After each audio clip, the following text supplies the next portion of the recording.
berikutnya, ini kan menjelang perekrutan CPNS nih tahun 2023. Oh iya. Rumor-rumornya. CPNS atau pendidikan? Ya, tapi ya, pokoknya ada, saya pernah baca detail juga itu ada CPNS, K3K kan jelas ya. Informasi terakhir kan angkatan kita terakhir. Iya, itu nggak tahu lah. Ya. Nah, bisa sharing dong. Oh bisa Mas Doni udah tertinggi SKD, SUTN gitu loh ya.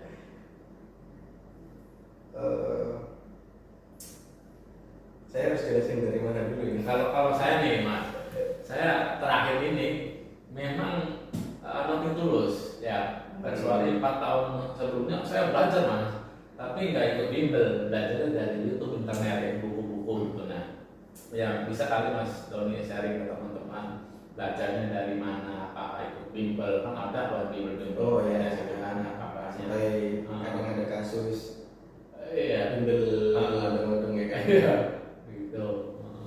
Dijamin lulus tapi ternyata penipuan gitu.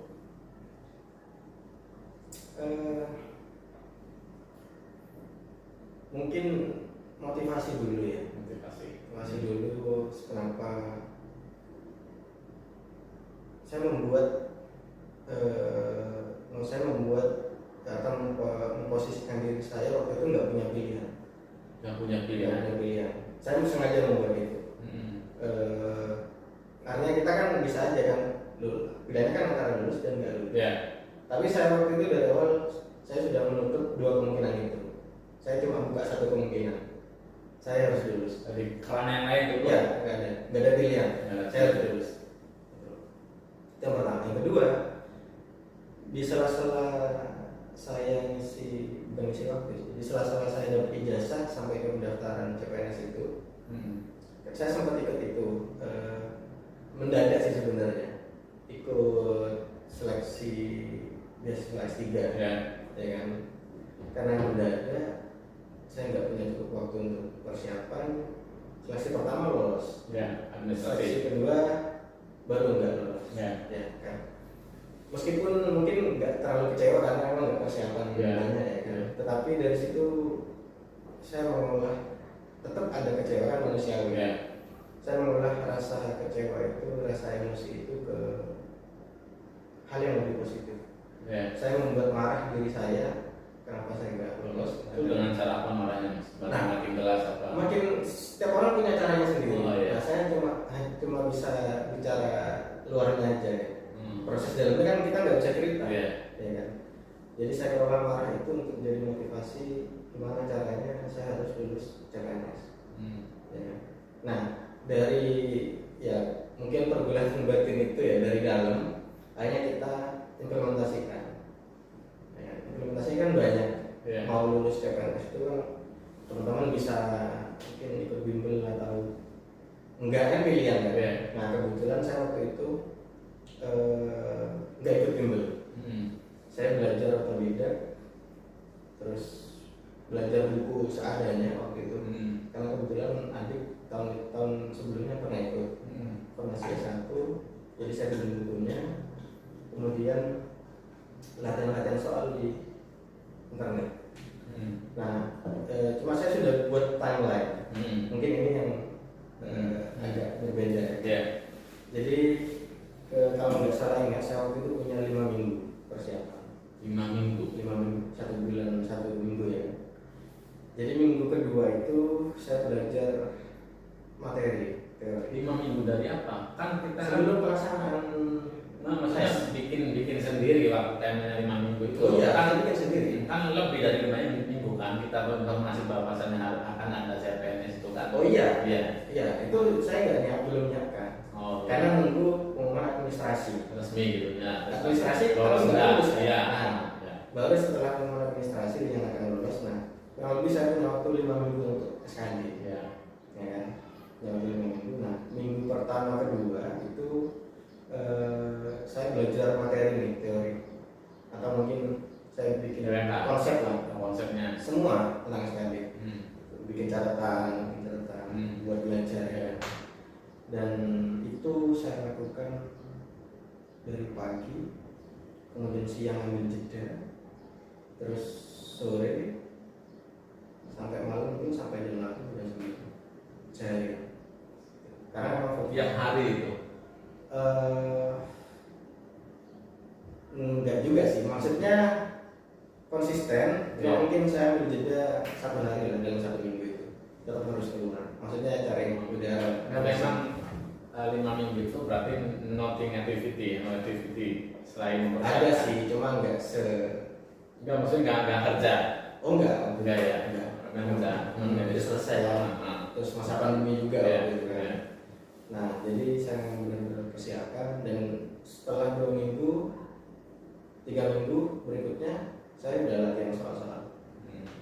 Jadi apa ya? Mungkin bekalnya itu bukan lebih seberapa banyak materi yang kita kuasai, tetapi seberapa, maksudnya yang kita ingat, tapi seberapa banyak materi atau contoh-contoh soal yang masuk ke alam bawah sadar.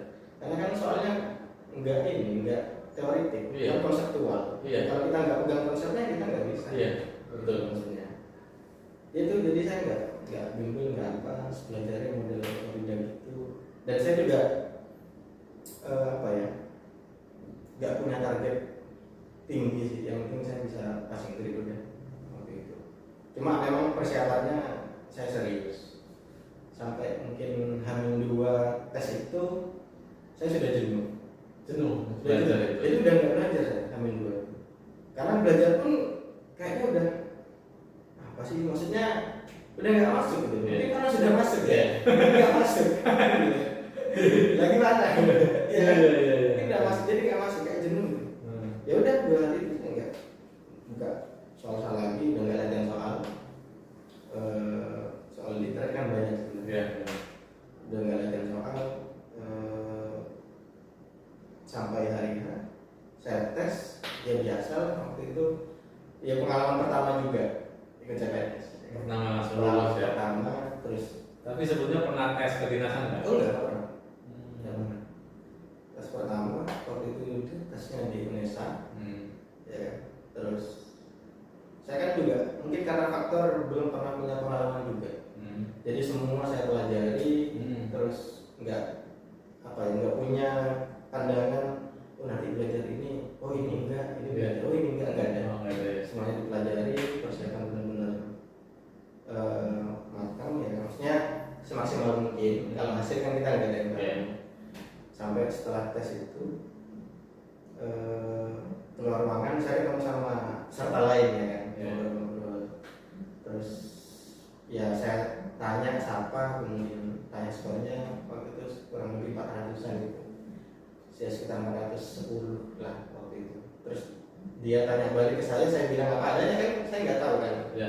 Saya bilang biasanya 463 mas. Dia kaget. Loh, kok tinggi banget mas kan? Kan biasa aja kan nggak tahu, tinggi enggaknya saya kan nggak tahu kan. Karena baru pertama. Jadi ketika saya bilang 463 dia kaget, bilang tinggi banget. Ya nggak sama aja mas gitu kan, saya nggak tahu kan. Gitu. Ya udah.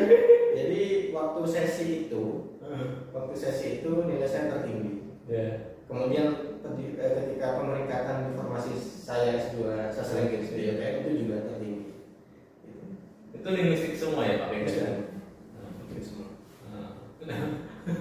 Berarti setelah itu kan langsung keluar tuh nilai itu ya? Nggak kaget ya? Kan online kan? Iya. Jadi orang-orang yang bisa streaming di YouTube. Iya. Jadi naik kayak kan. Nah, pas saya lihat itu, oh saya nomor 1, 463. Dia langsung keluar juga kan dengan motor kita. Oh skornya iya. Iya, Tapi kan skor skornya. orang lain kan Iya, enggak. iya. Sekolah. Iya. Berarti nggak kaget lulus itu ya? Apanya? Ya biasa aja lulus itu berarti ya? Karena memang sudah targetnya lulus kan? Pasti lulus ini kan? Berarti lulus Enggak juga sih waktu itu. Maksudnya tetap ada kebimbangan apakah saya lulus atau Oh, enggak. Bisa aja masih teman-teman bisa. yang lain ya kan, yang sekitar 80-an itu. Saya kan 80-an. Itu nilainya lebih tinggi. Ya kan bisa aja. Itu meskipun nilainya 500, kalau saya misalnya 500 ke atas ya sama aja. Iya. Itu maksudnya. Tapi tetap ada kekhawatiran. Tapi pada waktu itu Bu Fitri sama Mbak Mary berapa? Wah, saya Enggak, nggak enggak, ingat. enggak. Oh, iya. Berarti kalahnya di pas SKB itu ya? Total Oh, SKB nanti ya, ya? akhirnya saya harus turun peringkat Ya. seperti itu. Oke. Nah, oke. Keren, luar biasa Mas Doni. Nah, ini sesi terakhir Mas Doni ya. Mas Doni kan dulu kan tesis itu kan humor ya. Bisa ceritakan lah. Masih ingat gak sih humor yang ngena gitu loh, humor yang ngena. Kalau nggak dari tesis ya humor apa aja lah. Yang sangat membuat Mas Doni itu tertawa terpingkal-pingkal itu joknya siapa? Ya, karena saya tipikal orang yang lebih suka nulis daripada bicara ya. Yeah. Saya lebih sering mungkin produksi humornya itu ke personal, artinya nggak di lingkungan orang banyak. Karena ada orang-orang yang senang bikin kelucuan di tengah-tengah orang banyak. Yeah. Kalau saya lebih ke personal sih, Yeah. maksudnya entah berdua atau bertiga. Yeah. Karena persepsi saya itu nggak semua orang bisa menerima humor kita. Yeah. Ya, kita nggak tahu orang itu akan tersinggung atau enggak. Yeah. Nah, kalau prinsip saya kan nggak sebisa mungkin meminimalisir konflik lah. Artinya kalau misal kita berhumor atau melucu ya kan, tiba-tiba ada, kalau banyak orang ya, ternyata ada salah satu yang mungkin moodnya lagi nggak bagus atau mungkin memang nggak suka dengan humor itu, kan bisa aja kan. Nah, seperti itu. Jadi Saya lebih bisa secara konsep bikin orang tertawa dibandingkan saya harus memproduksi jokes itu nggak bisa. Maksudnya nggak bisa direncanakan gitu loh. nggak bisa direncanakan seketika. Spontan aja. Oke, sekarang joknya orang deh. Siapa Mas Doni yang joknya orang di TV atau di mana itu yang Mas Doni itu lucu gitu? Joknya siapa ya? Ya pas tesis itu kan humor kan, itu humor kartun. Bukan. Humornya verbal. Verbal. Siapa itu? Itu waktu itu saya analisis sitkom season 1-nya Mandarin Language itu.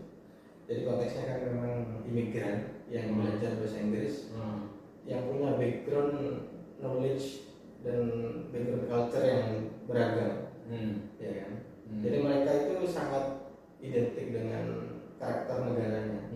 Misalkan yang dari Pakistan, dari India, dari Spanyol. Kayak Salam Paul ya, nyambung dalam buah nafas Salam Paul. Ya oke, mungkin terlalu tinggi kalau bahas umurnya orang-orang imigran di sana Amerika itu ya. Sebenarnya sederhana. Ya karena memang mereka punya background knowledge yang berbeda. Jadi misalkan kita salah ucap, ya kadang-kadang orang nggak tahu. Plesetan gitu ya kalau kita ya. Dan misalkan kalau kita ada bule ngomong bahasa Indonesia, kan nggak sesuai dengan kaidah dan normalnya kita, jadi kita ketawa. Nah, hal seperti itu kan mereka nggak sadar kenapa mereka tertawa, tapi saya bisa menjelaskan kenapa mereka tertawa. Ya kan? Mungkin itu salah satu kelebihan kita sebagai seorang linguis ya.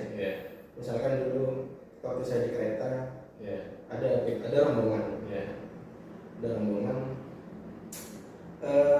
Kebetulan saya punya background knowledge tentang font bahasa Madura, fonetik bahasa Madura, kan? Kebetulan. Dan di kereta itu ada salah satu orang yang bilang, normalnya kan kita bilang Solo, ya kan? Tapi orang itu Solo, ya kan? Nah, orang Madura itu nggak punya O ada. Misalkan kata colok mulut ya, colok, bukan colok, nggak ada, nggak punya font. Seingat saya ya, yang barangkali salah kan bisa aja. Karena memang rombongan itu dari Madura. Kenapa harus menyebut Solo bukan Solo? Normalnya kan Solo, ya itu. Kan alasan akademisnya itu yang tugas kita menjelaskan ya. Saya jadi dengar itu langsung mikir, kenapa harus Solo kenapa harus ngomong Solo nggak Solo? Itu kalau menurut saya yang nggak ngerti Madura sama Jawa sih ya beda tipis sih. Madura Solo orang itu ya, saya nggak mengeneralisir Ya, orang itu pasti orang itu waktu itu bilang Solo. Solo. Iya, karena nggak punya penelpon sehingga saya Ini kan Solo. Solo dan Solo kan beda. Iya. Kalau orang yang nggak punya background knowledge itu ya nggak bisa bedakan sama itu. Iya. Ya misalkan teman saya dari Padang, Iya. ya kan, dia agak susah bilang kode. Pasti bilangnya kode. Kalau gua agak susah, karena nggak punya. Gitu. Ya kayak Sunda dia nggak punya F, Iya. punyanya P.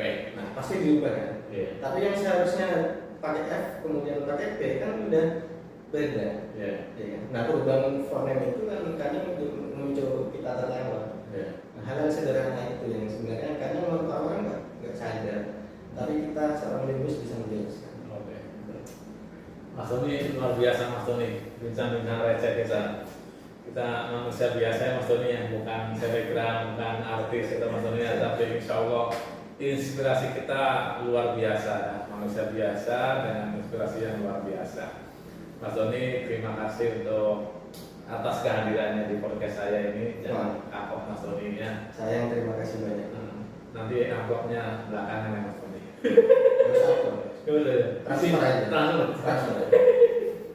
Di sana nanti apa Shopee Pay, apa Dana gitu ya. Siap. Atau kesempatan ada. Gitu Mas Tony. Terakhir Mas Tony, closing statement Mas Tony. Ini kan perpisahan bibir manis. Menurut Mas Tony, siapa pemilik bibir manis? Bukan fisik maksudnya.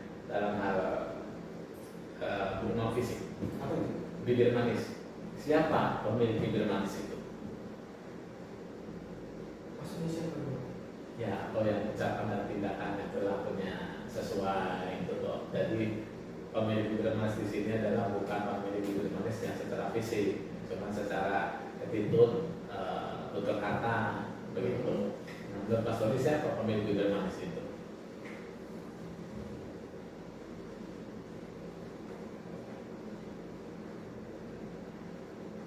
Kalau saya kan bibir manis adalah orang yang tutur katanya itu ya selaras dengan perbuatannya.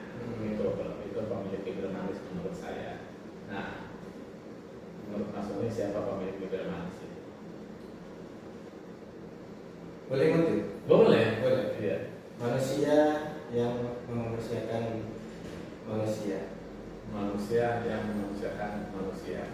Itu pemilik bibir manis. Menurut Mas Tony, dosen termuda di UTM saat ini. Terima kasih Mas Tony. Sama-sama Pak. Terima kasih. See you. Wassalamualaikum warahmatullahi wabarakatuh.